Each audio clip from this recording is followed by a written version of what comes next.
Experts ने कहा है कि अब भैया को सैयां ना बनाया जाए। पाकिस्तान उन ममालिक में शामिल है जहां कजन्स के साथ या खानदान के अंदर सबसे ज्यादा शादियां होती हैं। पाकिस्तान में रिश्तेदारों के दरमियान शादियों यानी कजन मैरिजेस का रुझान दुनिया में सबसे ज्यादा है।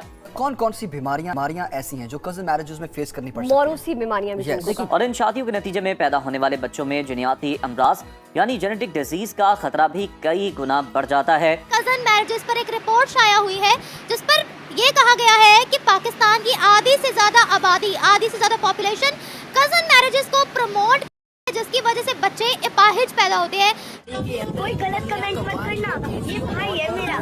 हाँ भाई, कोई गलत कमेंट नहीं करेगा, कोई गलत नहीं करेगा भाई। पहले बचपन में कहते हैं बेटा ये तुम्हारा भाई है, तुम्हारा भाई है, फिर सडनली होता है कि ये अब भैया नहीं, अब ये सैयां है।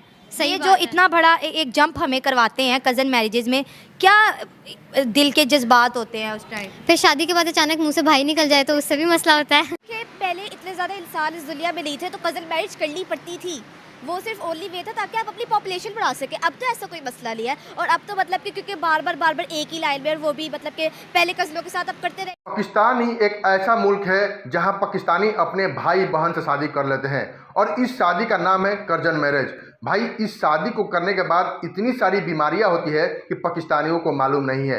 तो मैं आज की वीडियो में आपको दिखाऊंगा पाकिस्तान का रिएक्शन, जिसमें पाकिस्तानी ने ऐसे ऐसे बयान दिए हैं, वो बयान आपको सुननी चाहिए। लेकिन उससे पहले दुबई से भी गुस्से में ऐसी बयान दे दिए हैं, वो भी वीडियो क्लिप आपको देखनी चाहिए। तो सबसे पहले चलते हैं पाकिस्तान और देखते हैं पाकिस्तानी दिन में भैया और रात में सैयां कैसे करते हैं। पहले आप इनकी बातें सुनिए। देखिए, मुझे ये जो कज़न मैरिज है बिल्कुल ही नापसंद है, मुझे तो मतलब कि अच्छी नहीं लगती। मैं इसके बिल्कुल हक मिली हूँ। पहली बात तो इतनी ज़्यादा डिजीज़ होती है जिनका मैं जिक्र भी नहीं कर सकती। ये बेसिकली जब भी कज़न मैरिज होती है उसकी वजह से एक रिसेसिव डिसऑर्डर हो जाता है, जेनेटिक्स में एक डिसऑर्डर आ जाता है जिसकी वजह से थैलेसीमिया हो जाता है, जो बेसिकली ब्लड डिसऑर्डर और सिस्टिक फाइब्रोसिस भी हो जाता है। और क्योंकि ये मेरी बहन के साथ हो चुका है, ये मेरी बहन के साथ हो चुका है, तो मैं इसके बिल्कुल हकदार नहीं हूँ। मैं किसी को भी रेकमेंड नहीं करूँगी। मुझे लगता है ये जो पुरानी रस्में और रवायात है, हमें इनको बिल्कुल रोक देना चाहिए, क्योंकि अब हम पढ़ चुके हैं, हम लिख चुके हैं, हमें ये चीज़ प्रमोट नहीं करनी चाहिए। अच्छा, आपके पेरेंट्स की लव मैरिज कजन मैरिज हुई थी? कज़न मैरिज हुई थी लेकिन लव मैरिज नहीं थी मेरे पेरेंट्स की। अच्छा, मुझे ये बताएगा, पाकिस्तान के अंदर ये बड़ा ट्रेंड है जिसको बचपन से आप भाई भाई भाई भाई कहते हो, उसको बाद में अपना सैयां बनाना पड़ता है, ऐसा क्यों है? और आपको पता है ज़्यादा फैमिलीज भी इस चीज़ को ही प्रमोट करती हैं कि आपकी फैमिली के अंदर ही शादी हो। मुझे लगता है वो ये चीज़ इसलिए ज़्यादा प्रमोट करते हैं, पहले तो उनको ये लगता है कि अगर रिश्तेदारों में शादी हो तो लड़की का नाम रहता है, उसकी इज्जत रहती है कि किसी और को आप अपनी लड़की के साथ भरोसे में नहीं दे सकते कि वो किस तरह उसको ट्रीट करे। लेकिन फिर भी फैमिली के अंदर अगर कुछ रहेगा तो आप उसको किसी न किसी तरीके से उसका हाल या नतीजा निकल ही आता है। पहली बात मुझे ये लगती है। दूसरी बात मुझे ये लगती है कि क्योंकि ये इतना हेविली हमने प्रमोट किया है कि लड़कियों को लगता है और लड़कों को भी लगता है कि ये जो लव करना कज़न्स के बीच में बिल्कुल सही है, तो इसको अगर हम कम प्रमोट करेंगे तो खुद मतलब कि ये मेंटालिटी बन जाएगी कि हम जो है ना नहीं सोचेंगे, उनको भाई के अलावा नहीं सोचेंगे। अभी तो सिर्फ भाई का टाइटल ही दिया हुआ है, उसके अलावा तो कुछ नहीं है। बैन करना चाहिए मेरे मुताबिक, क्योंकि अकॉर्डिंग टू पर्सनल एक्सपीरियंसेस भी मेरा यही ख्याल है कि कज़न मैरिजेस होनी नहीं चाहिए। कैसे पर्सनल एक्सपीरियंसेस? वो ऐसे होता है कि एक तो हमारे मतलब पाकिस्तानी सिस्टम ये है कि जब छोटे छोटे होते हैं तो वो कह देते हैं कि अस्सी दी दिनाल कर देंगे, दी दिनाल कर देंगे, तो जब वो बड़े होने से पहले इतने ज़्यादा मसले पैदा हो जाते हैं जिसकी वजह से जो है ना वो फिर ये होता है कि बहन भाई भी एक दूसरे से दूर हो जाते हैं। मतलब कल को जो रिश्ते बनने होते हैं वो तो बात की बात है, लेकिन बहन भाइयों में भी बिगाड़ पैदा हो जाता है इस वजह से। लेकिन अगर हम जेनेटिकली बात करें, अगर हम बायोलॉजिकली बात करें, तो फिर इसके कितने नुकसानात हैं? इसके नुकसानात बहुत से हमें देखने को मिलते हैं, क्योंकि जो पुराने ख्यालात के लोग हैं वो इस चीज़ को बहुत कहते हैं कि अपनों में ही करना चाहिए, अपनी बरादरी में करना चाहिए, जिसकी वजह से आजकल बहुत सी लोगों में बीमारियाँ पैदा हो रही हैं, जैसे अपाहज।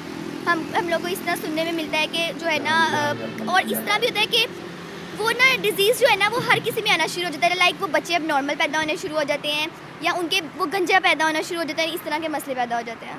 अच्छा, मुझे ये बताएगा कि पहले उसको बचपन से लेके जवानी तक भाई भाई भाई बोलो, फिर आपकी जब शादी करवा दी जाती है अपने कज़न के साथ, बाद में वो आपका शौहर बन जाता है, तो भाई को शौहर बनाना, ये पाकिस्तान में ही हाफ से ज़्यादा हमारी पॉपुलेशन कज़न मैरिजेस प्रमोट करती है, ये कितना अनएथिकल है? बिल्कुल ऐसा ही है, जिस तरह मैंने हमको बताया ना कि मतलब ये होनी नहीं चाहिए। यस, भाई को शौहर बनाना कबूल नहीं है, यहाँ पर जो बीमारियाँ हो रही हैं वो कबूल नहीं है। भाई को भी शौहर बनाना मुझे नहीं पसंद। नहीं पसंद? नहीं, बैन तो नहीं करना चाहिए। हर किसी की अपनी अपनी मर्जी होती है, जिसने करनी है वो कर ले। जी। तो साइंस तो कह रही है कि इससे बड़ी बीमारियां जन्म लेती हैं। तो जो लोग नहीं करना चाहते वो ना करें। जो लोग करना चाहते हैं वो औलाद को बीमारियों में मुब्तला कर दें। ये तो देखें अल्लाह की मर्ज़ी होती है और अपनी किस्मत होती है। ज़रूरी तो नहीं है कि मतलब बच्चे में कोई फॉल्ट हो। एक बात बताएं, अल्लाह की मर्जी तो होती है लेकिन अल्लाह ने दिमाग क्यों दिया है? तो जिसने नहीं करनी वो ना करे, और जिसने करनी है तो वो उसकी अपनी लाइफ है, वो कर ले। बच्चे अगर डिफेक्टिव पैदा हो तो वो फिर कह देगा अल्लाह की मर्जी है। तो वो उसका अपना डिसीजन होगा। अच्छा, फिर अल्लाह की मर्जी आ जाएगी बीच में। तो वो उसका अपना डिसीजन होगा और अल्लाह की मर्ज़ी। अच्छा, ये आप बताइए ना कि एक्सपर्ट्स हमारे बार बार चीख रहे हैं, क्या करें पाकिस्तान के अंदर? वैसे भी पाकिस्तान के अंदर थैलेसीमिया जैसी बीमारी, हार्ट डिफेक्ट्स बढ़ते जा रहे हैं। तो अपनी ऑब्वियसली हर किसी की अपनी अपनी मर्ज़ी होती है ना कि जिसने नहीं। आपने कज़न मैरिज करनी है या फिर नॉन रिलेटिव्स में? अभी डिसाइड नहीं हुआ। डिसाइड नहीं हुआ? इसका मतलब है कज़न मैरिज। नहीं अभी डिसाइड नहीं हुआ। डिसाइड मैं छोटी हूँ ना तो एज नहीं है। छोटी हो, सीधा देखिएगा। अच्छा, ये बताएगा कि आपको क्या लगता है पाकिस्तान के अंदर अभी भी इसी तरह की रस्म रिवाज चल रहे हैं, इसके पीछे की वजह क्या है? दुनिया साइंस को मान रही है, हम कहते हैं साइंस गई बाढ़ में। इसके पीछे ये वजह है कि लोग ज़्यादातर फैमिली में करना पसंद करते हैं कि बाहर की लड़की ना लाएं या बाहर किसी को अपना बेटा ना दें, इसलिए। ऐसा क्यों है? अब हालांकि बाहर की भी लड़कियां ही होती हैं और बाहर के भी लड़के ही होते हैं। जी, लेकिन अब जो अंदर की लड़कियां होती हैं उनको आप लोगों ने देखा होता है और उनका पता होता है कि कैसी हैं। अब ये बड़ों का माइंडसेट है, मुझे नहीं पता। अच्छा, बच्चों से राय नहीं पूछी जाती है क्या उनकी कि आप चाहते हो या नहीं? बच्चों से राय पूछी जाती है लेकिन वो इस सेंस में कि उनके ऊपर सिर्फ अपना डिसीजन इम्पोज किया जाता है और फिर वो लोग इमोशनल हो जाते हैं और फिर वो लोग अपने पेरेंट्स की हाँ में हाँ मिला देते हैं। हमारे पेरेंट्स क्यों ज़्यादा फोर्स करते हैं कि भाई कज़न से अच्छा लड़का तो दुनिया में आपको कोई नहीं मिल सकता? वो देखा भाला होता है तो वो एक ट्रेंड चला आ रहा है तो मेरे ख्याल में इस वजह से कर लेते हैं। और लड़कियों की फीलिंग का कोई ख्याल नहीं? नहीं, अब तो बहुत अवेयरनेस हो गई है, पेरेंट्स भी मान जाते हैं लव मैरिज। इसके लिए मुझे नहीं लगता कि अब इतना मसला है। अगर थोड़ा को सपोर्ट करेंगी कि बाइकआउट करेंगी? मेरे ख्याल में 70-30 का सीन ठीक है। कुछ लोग अच्छे भी होते हैं कज़न मैरिजेस में, जब नस्ल दर नस्ल नहीं हो रही तो आप कर लें, कोई मसला नहीं है। लेकिन अगर बहुत सारी पीछे भी जनरेशन्स ने कर लिया और अब आप भी कर रहे हैं तो फिर ये भी टेस्ट करा लें मेरे ख्याल में कि थैलेसीमिया अगर माइनर नहीं है और भी बहुत सारी डिजीज़ होती हैं तो कर सकते हैं मेरे ख्याल में। इस वक्त दोस्तों हमारे साथ एक बहुत ही प्यारी सी लड़की मौजूद है और इनसे भी सवाल पूछेंगे कज़न मैरिजेस के बारे में। क्या ख्याल है, अगर कज़न का प्रपोजल आता है एक्सेप्ट कर लेंगे? आए हुए हैं, क्या करें? कौन कौन से कज़न का प्रपोजल आया हुआ है? अच्छा, कुछ पेरेंट्स कहते हैं बेटा ये दूर का कज़न है, ये बहुत अच्छा होगा, लेकिन वो भी अच्छे नहीं होते क्योंकि पेरेंट्स को लग रहा होता है बहुत अच्छे हैं लेकिन सोशल मीडिया पे हमने उनको देखा होता है कि वो सारे कैसे हैं। तो ये चीज़ मैं ये नहीं कहती कि आप बिल्कुल ही इस चीज़ को डिनाइल में लेके जाएं कि कज़न मैरिज से करनी नहीं चाहिए, एक स्टैंप लगा दी जाए क्योंकि अंडरस्टैंडिंग हो भी सकती है। बट अगर नहीं है तो पेरेंट्स को आपस में इस चीज़ में नहीं लेके आना चाहिए बच्चों को, क्योंकि फैमिलीज ख़राब होती हैं बाद में और सारा इल्ज़ाम आ जाता है बच्चों पे, फिर आपस में बोल नहीं रहे होते हैं और इल्ज़ाम। एक शादी दो खानदानों को भी तोड़ सकती है। ऐसा ही है बिल्कुल। लड़कियां जो है ना फुप्पा के या फुप्पो के जो बेटे होते हैं उनसे बहुत ज़्यादा उकताती हैं। क्या है, फुप्पो के बेटे का रिश्ता ही रह गया हमारे लिए? कोई ऐसा सीन हुआ है आपके साथ?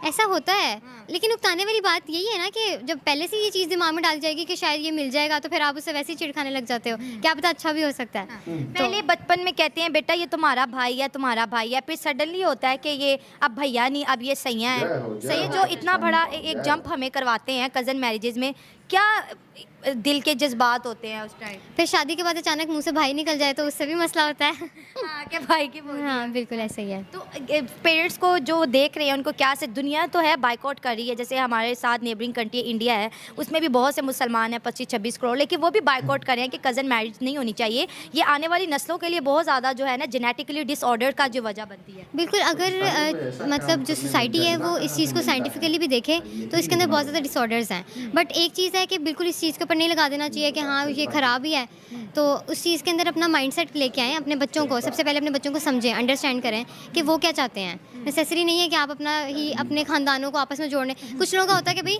हमारी जायदाद भी ख़ानदान में रह जाए तो वो भी बाहर ना जाए, तो इस वजह से भी वो ये सब चलिए, करते हैं। आपके लिए प्रपोजल आता है कज़न का तो एक्सेप्ट करेंगी?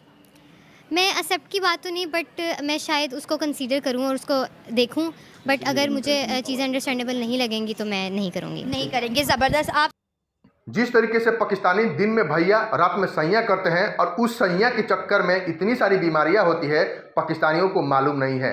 भाई पाकिस्तान के मुस्लिम खुद बोलते हैं कि कर्जन मैरिज नहीं करनी चाहिए, ये पहले होती थी लेकिन अब नहीं होती है। लेकिन कुछ ऐसे मुस्लिम भी है जो कर्जन मैरिज करना चाहते हैं। तो आपको इस वीडियो में क्या कमेंट करना है, एक कमेंट जरूर कीजिएगा। चलते हैं दुबई से, क्यों दुबई शेख ने भी गुस्से में ऐसी बयान दे दिए हैं, वो भी वीडियो क्लिप आपको देखनी चाहिए। तो पहले आप दुबई शेख का बयान सुनिए, क्या बोलते हैं दुबई शेख। मेरे प्यारे भाई लोग, अभी एक नया कानून आया गाड़ी के लिए। देखो आप लोग, हम बहुत आदमी भी देखते हैं सिगरेट पी के जब खलास करते सिगरेट बाहर फेंकते हैं, उसको 1000 फाइन मिलेगा और 4 पॉइंट ब्लैक मिलेगा। और ये एक, और दूसरा बात हम देखते हैं बहुत आदमी चाय पीते हैं, चाय जब खलास करते भी बाहर फेंकते हैं, इसका ऊपर भी फाइन है। और ये फाइन 1000 है जो कचरा फेंकेगा गाड़ी से। और मत समझो बस ये बलदिया वाला, आप लोग को देख सकते हैं बहुत आदमी हम लोग का इधर उधर घूमते हैं, तुम लोग का वीडियो भी पकड़ेगा और तुम्हारा नंबर प्लेट, पर जब तुमको फाइन आएगा तुम खुद सोचो कि ये अब किया है। आपने देखा दुबई शेख ने कैसे बयान दिए हैं। दुबई शेख हमेशा लेबर के सपोर्ट में बोलते हैं, चाहे इंडियन हो, पाकिस्तान, बांग्लादेश, नेपाल, कहीं के भी हो, हमेशा लेबर के सपोर्ट में खड़े थे। प्लीज दुबई शेख के लिए एक लाइक जरूर कीजिएगा और हमारे चैनल को जरूर सब्सक्राइब कर लीजिए ताकि आपको पाकिस्तान के बारे में और दुबई के बारे में इंफॉर्मेशन मिलती रहे। चलिए वीडियो समाप्त करते हैं, मिलते हैं अगले वीडियो में, तब तक के लिए जय हिंद, जय भारत।